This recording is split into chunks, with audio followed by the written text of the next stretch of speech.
Hello, I'm Rich Raquet, President of TRC. I'd like to welcome you to this webinar. In a few minutes, I'll be introducing you to a fast, inexpensive, and agile way to conduct prioritization research. And I'll be joined today by my partner, Michael Sosnowski. Hello. Who's going to explain the powerful analytics tool behind it. First, a little bit of housekeeping. You can use the chat function today to submit questions at any time during the presentation. We're probably not going to answer them during the presentation itself, but wait till the end. But we will be leaving sufficient time for that. Having a problem here?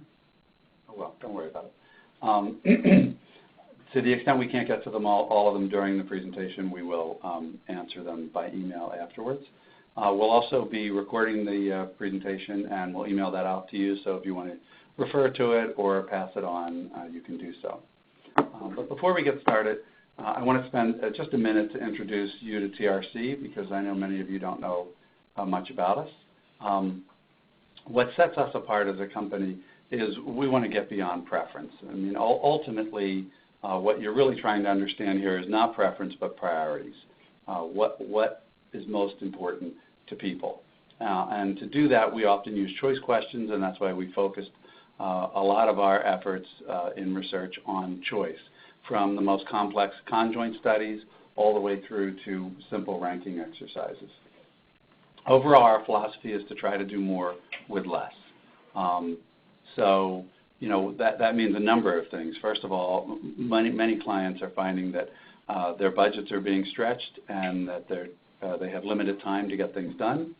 And so the ability to get more out of less information allows us to go faster. It also is important, I think, from the standpoint of engaging respondents. And as somebody who was a telephone interviewer when he was in college, I have great respect for respondents, and I also have a certain amount of cynicism as to how far we can push them before they start giving us answers that don't necessarily line up with their thinking. And so our ability to get at what they're thinking faster is key. We have experience across a wide range of markets and industries. We have a product focus to our business, so we tend to look at everything in terms of how it affects the product or service. And we have a real commitment to making research better. We have academic connections, starting with another one of my partners, Rajan Sambandam, who is an adjunct professor at Columbia and teaching a master's course in marketing research. We also have connections to many other academics, and every year, this year it'll be in the fall, we run a conference at the Yale Club in New York, in which we bring them in to talk about some of the interesting things that they're doing, and hopefully inspire new thinking in terms of how to get things done in a more advanced way. So today what I want to talk about is something that grew out of conversations that I had with researchers who were frustrated by their inability to conduct rigorous research on message or offer testing. And I'm talking here about early stage message or offer testing. Their challenge was that they would be given a list of options. These might have been messages or offers or even concepts. They were often complex, requiring several sentences in order to describe them. Sometimes there were combinations of pictures of words.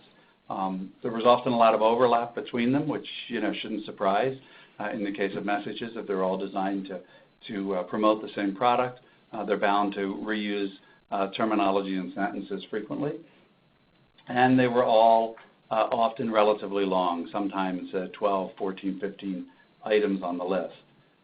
It was early stage, as I said, so they tended not to have a lot of time to make decisions. They were working with an agency or with internal clients who were saying, we need to know which one is best or which ones we should pursue in a short amount of time, a week, maybe 2 weeks. And they didn't really have budget for this, so they ended up having to go and find money in order to be able to, conduct the research.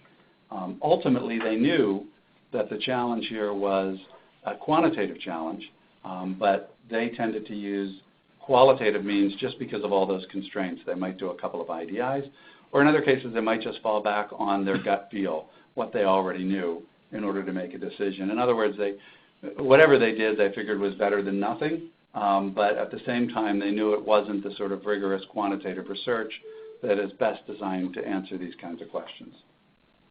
And I should be clear that this is not really something limited to messages. It could be concepts. It might be adding features to an existing service, or it might be a question of positioning. Ultimately, though, the question was, which ones were the winners? Which things were worthy of being carried forward in the development pipeline? And really, it comes down to two challenges. There's a methodological challenge here. How do we keep a respondent engaged when we've got a long and complex list of items to evaluate? And then the practical challenge. How can we do this quickly and inexpensively? So let's take a look at an example. Take a simple product, a dog collar that has a special feature, and that feature is that it allows you, it has a combination lock built into it so that you can lock your dog or tie your dog up to a tree or some other object to protect it. Say you're out for a long walk and you want to duck in to get a paper or a cup of coffee. You're going to leave the dog for a couple minutes. You don't want the dog to be stolen, so you can lock it to the tree. You don't have to carry anything extra. So we developed 14 messages designed to sell the product. As you can see, the messages are detailed.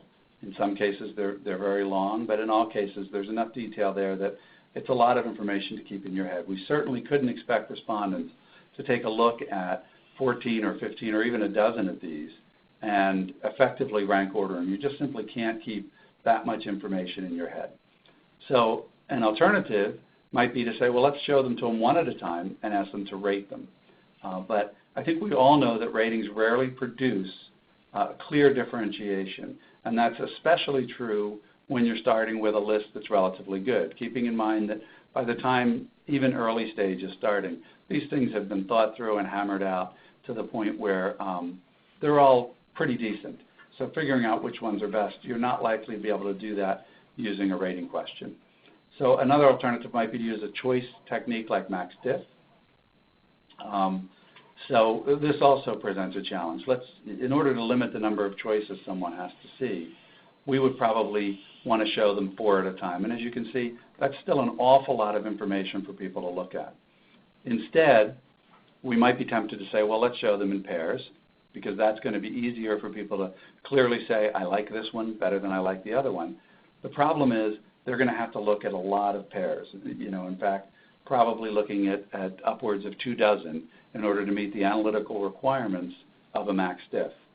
And again, going back to my experience as an interviewer, and any of you who have ever monitored interviews or any of you who sympathize with respondents, the notion of having to make 18, 19, 20 choices on essentially the same question is one that I think would frustrate most respondents.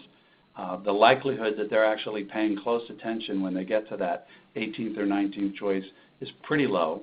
And that is especially true with something like max diff, which while I think it's a great technique in a lot of cases, for something like this where people are clearly rejecting and accepting ideas, when they start seeing the same things coming up again, something they've already said, I don't like, come up again, they start to wonder if you're just running some sort of psychological experiment on them or something to see how many questions they're going to answer before they give up. So our solution is to use our own proprietary tool called Bracket. It's the key to effectively and efficiently evaluating messages. And I'm going to turn it over to Michael now, who will explain how this technique works. Thanks, Rich. And yeah, I think it's worth talking a little bit about how it works because obviously our webinar today is about MTE, Message Test Express, and this bracket technique is the engine of MTE. So I did want to spend a little bit of time on it. And I guess to start by saying that let's talk about where bracket is similar to max diff, right? It is asking participants to make choices. After they've made their set of choices, we're using powerful analytics to calculate utilities, to figure out which items are the best, the winners and the losers, if you will, to find the distance between ranks, etc. Where it differs, it really differs in two important ways. And both of them, from our perspective, add to respondent engagement. So first of all, it does require fewer choices, and it does so by listening to what the respondents told us and then asking further questions based on what they've said. So MaxDiff, as many of you may know, is, for lack of a better term, it's fully pre-designed. A full set of tasks is created that everybody must go through all the questions, no matter what they've said.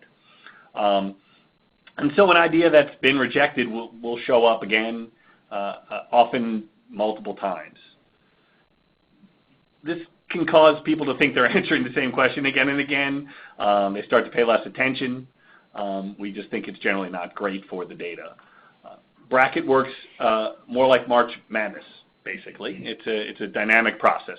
So what we're doing is finding out what the winning ideas are initially. Only those winning ideas advance to a next round, and then the ones that have been are less favored stay behind. So with each round, the respondent choices are getting more challenging, actually. We're asking them to pick winners from winners they've already told us. But at the same time, the overall number of choices to be made is reduced. We can then, as I mentioned before, combine these answers, produce the utilities, look at results in total, slice and dice them by subgroups of interest, etc. And moreover, we end up with a good sense of what each particular participant's preferences are or priorities are within the survey. So whereas in a MaxDiff experience, you go through the task, then you calculate the utilities, and only then at the end of the utility calculation do you know what people like. In a bracket, we do that same calculation, but we also know within the survey what your winners, your final set of winners are, and we can then use that efficiently to ask more questions, why questions, drill down questions, whatever you may say. So that's kind of an overview for how it works. Rich walked us through the Fido lock example, and the examples I know are helpful. So I'd like to walk through a little example as well, just to give you a little further flavor for how bracket actually functions. And so what I'd ask you to do is think about going to the movies, something I think we all can think about, right? If you start thinking about why you choose to go to a movie, you could think of a few reasons at first. You think about it a little more deeply, you'll come up with a lot of reasons why people might go to the movies. Now, if you're a researcher and your job is to try and come up with the main, most important reasons why most people go to the movies, you'd have quite a task on your hands if you asked people to try and rate all these things. You certainly couldn't get them to rank them. And as Rich pointed out earlier in the slides, if you did a MaxDiff with these many reasons, these many potentially valid reasons, it would be a pretty monstrous task for you to design. And if you're the consumer who needs to help us researchers figure out what's most important, boy, you'd end up looking like this sorry fellow here, just really frustrated and probably not giving great responses. Bracket essentially finds that sweet spot between engagement and rigor. And so let me tell you what it would, how it would deal with these sorts of the sets of reasons why people would go to the movies. First thing is it starts with randomly generated feature sets, right? So in this particular screen we're all looking at here, the sets go vertically, right? So let's assume there's 6 sets of 4 here.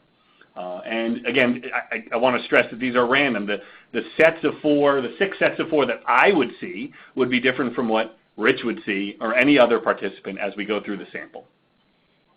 So that's really important to start with that random set. And from there, we essentially begin what I guess we could describe as a tournament of ideas. We, just like a MaxDiff, we ask people to go through each of those sets and tell us what their favorites are. What we then do is create random sets from those winners, in this case 4 sets of 3, and again, tell us what those winners are. So now very quickly we've winnowed this set of many down to just 4 in this particular example. And from that 4, they can then tell us essentially the best of the best. A ranking exercise in this case, which is very helpful. And so again, from here, this is the raw material for what our analysis is based on. For this respondent and all the other respondents, that's where the utilities come from. But it also, as you can see here, we would then know within the very simple skip logic of the questionnaire, we would know, oh, I know what this person kind of likes. I can ask more questions about that number 1 item. Why not? Let's be efficient. Of course, it all boils down to the data if we're going to use a technique like this. And so, as may not surprise the audience, we actually did this study of essentially asking people to tell us why they choose to go see the movie that they go to see. And what I'll show you here is a distribution. These are essentially just the higher the dot, the more important it is. This sort of distribution is, in our perspective, what you're looking for when you're doing prioritization work. Using bracket, you want to really find a clear winner or two. And in this case, we found one very, very clear winner, then one at a second tier of importance, and the third tier. And then, not surprisingly, when you have a long list, you get this long tail of things that aren't particularly important, though they may be important, for a particular subgroup. And we'll talk a little bit more about that down the road. But generally speaking, this sort of distribution is helpful to our clients because it produces winners and losers. And in this case, it was 19 or 18 different items, almost 20 items, right? We compared this directly. We did the same study, but ran the analysis both ways. We did a bracket and we did a max diff. And as you can see, the max diff, there are some small differences between the importances, but the bigger lesson here is that hopefully everybody can see there's just not a lot of differentiation going on, because the longer that list got, the more difficult it is to really tease out winners and losers when people aren't really responding in a thoughtful way. So that's really my tour of bracket and the data. So I'll hand it back to you, Rich. Thank you, Michael. In the interest of time, I'd like to move away from bracket now and talk about how this powerful tool can be used effectively to rank messages. But if you would like to know more, you can go to our website, trchome.com, and under products, you'll find a page for bracket where there's a video and a white paper to give you more information. But having solved the methodological problem, let's focus now on the practical one. How can we use this powerful tool in a quantitative survey and do so within very tight timing and budget limitations? So first, what we did is we created a survey that can handle lists of items from 6 to 16. And we picked that because, having talked to a number of people who had this issue, that seemed to meet the range of possibilities that they were trying to overcome. As noted earlier, we think showing things in pairs is really the only way to go when you've got a complex message. So we show them in pairs, and bracket gives us the flexibility to do that and still quickly hone in on who the winner is. We set up a standardized survey. By setting up a standardized survey, we cut our programming time. So it's set up to be able to handle however many ideas you happen to have. The downside of this, of course, is you have less flexibility in terms of your ability to customize and ask additional questions and so on. But the upside is it speeds the programming process, and in so doing, it also speeds, or rather reduces the budget.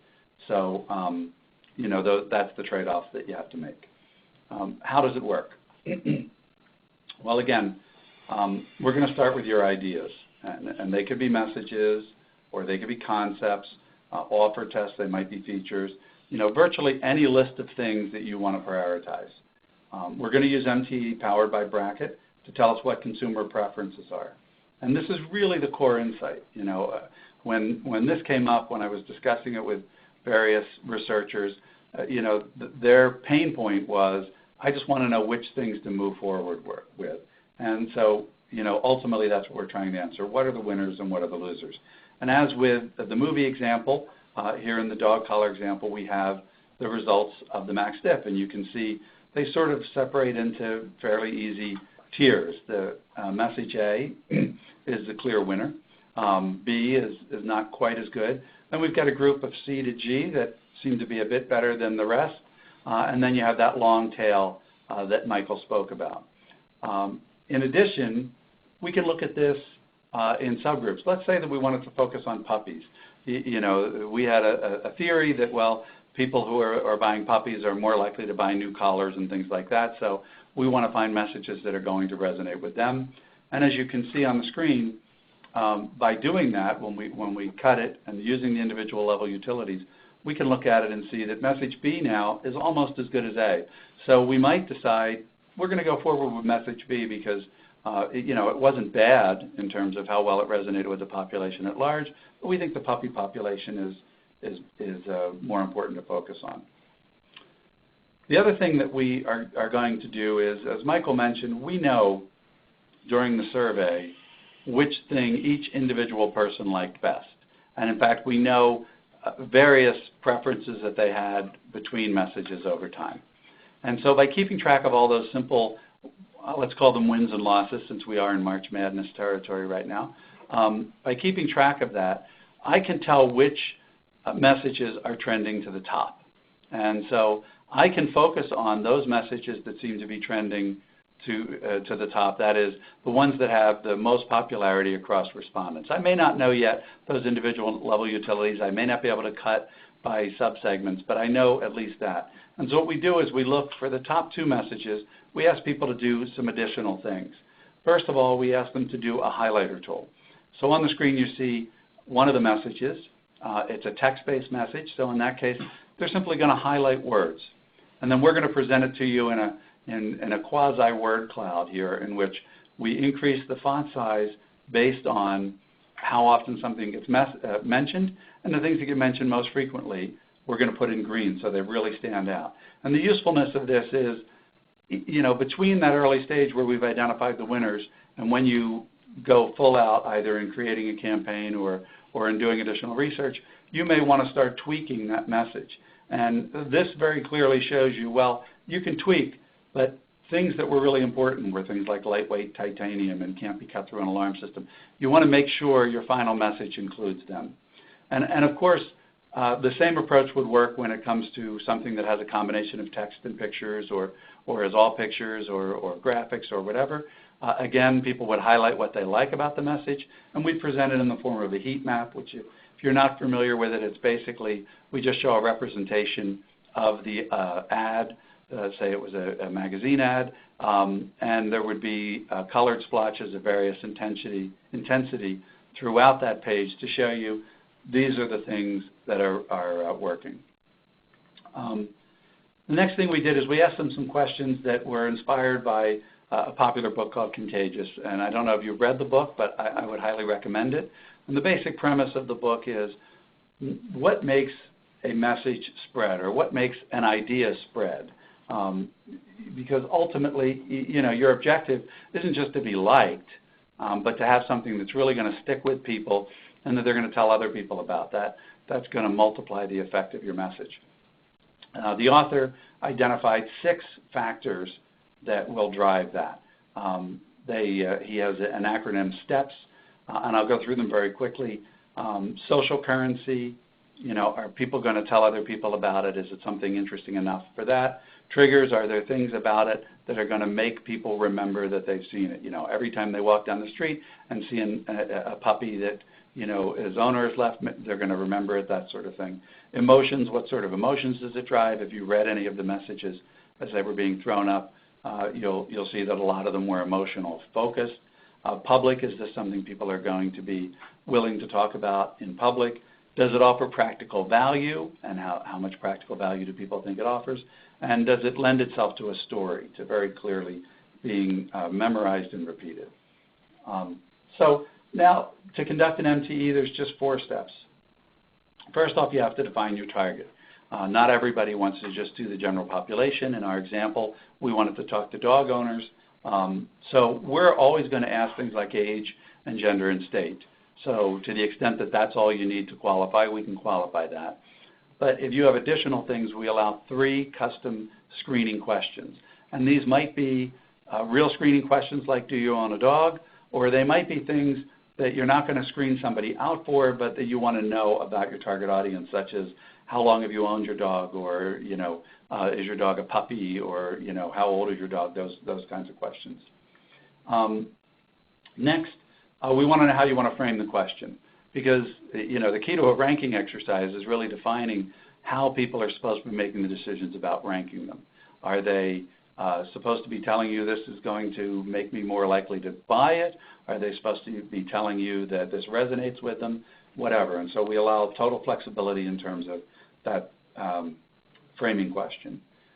Next, we're going to allow you to offer 2 profiling questions. I think I skipped a step, didn't I? The minor thing he skipped was give us your ideas. Give us your ideas, yeah. All right, so it's not an important thing, yeah. So you do need to give us your ideas. But the fourth thing would be that we also allow you to have 2 additional profiling questions, which, as I say, if you didn't need all the screening questions, you can essentially use them to profile. We do ask standard demographics, so they're all part of the effort.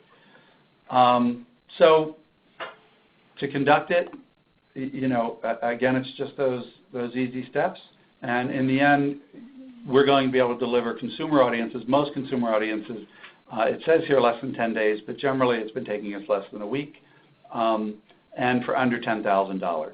If you're talking about a B2B population, the price is going to be somewhere closer to $15,000, and generally it's going to take a bit longer just because it's harder to get those folks.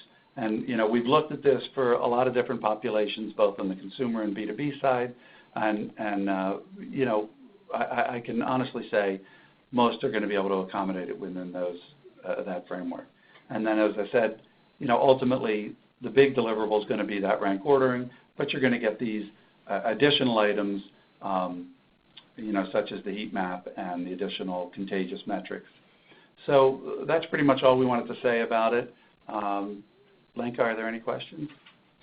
So, okay, we have a couple questions that. Well, the one is, so what? I'll just restate the question. What happens if, for any individual respondent, that all their favorites are in the first, are in one set? And that's a good question. Something that certainly can happen, but this is where the randomization is very, it's critical. There's certainly always some chance that somebody might see all their favorite reasons to go and see a movie in the very first question they get, and so therefore they are rejecting a set of things they actually like. But because the survey is being done randomly, so everybody's getting different sets, and then the utilities are being calculated, HB utilities at the individual level. So we're essentially using all the data to calculate them. It really becomes a non-factor. Okay. One more? Is there one more there? I think we have time for one more if there is one. Yeah. The other question is about comparing max diff and bracket, and in particular the idea of what's the downside to getting to not showing ideas multiple times once they've been rejected in the first round. And I think that's another good question. It's fair to say that there's a downside to everything, and this trade-off research itself is about trade-offs. So certainly the reason max diff is designed in such a way that you keep seeing things you've rejected is to add another level of rigor to the measurement process, to make sure that something was rejected in the first round. Maybe in that first case they didn't pay attention to it, but now it is somewhat important to me. So that's what it's there for. What I would say is, if you go back to that long tail distribution, the trade-off is that when you've got a large number of ideas to evaluate, 15 or so things, there's only so many points to divvy up anyway. And so we think that the trade-off is respondent fatigue, data quality, and then from a more statistical perspective, and something that our internal statisticians could answer better than I. But I do know that one of the things we learned as we developed bracket was that we really do learn a lot about priorities from that very first round. When you're calculating the utilities, a lot of the information, almost all the information we need, comes from that very first round of choices. So hopefully that answers the question. All right, I think that pretty much does it for our time. If there's any other questions, our emails are on the screen. Please feel free to drop us a note. And as I said, we'll be sending a recording of this presentation out in a week or so. So thank you all for attending, and good afternoon.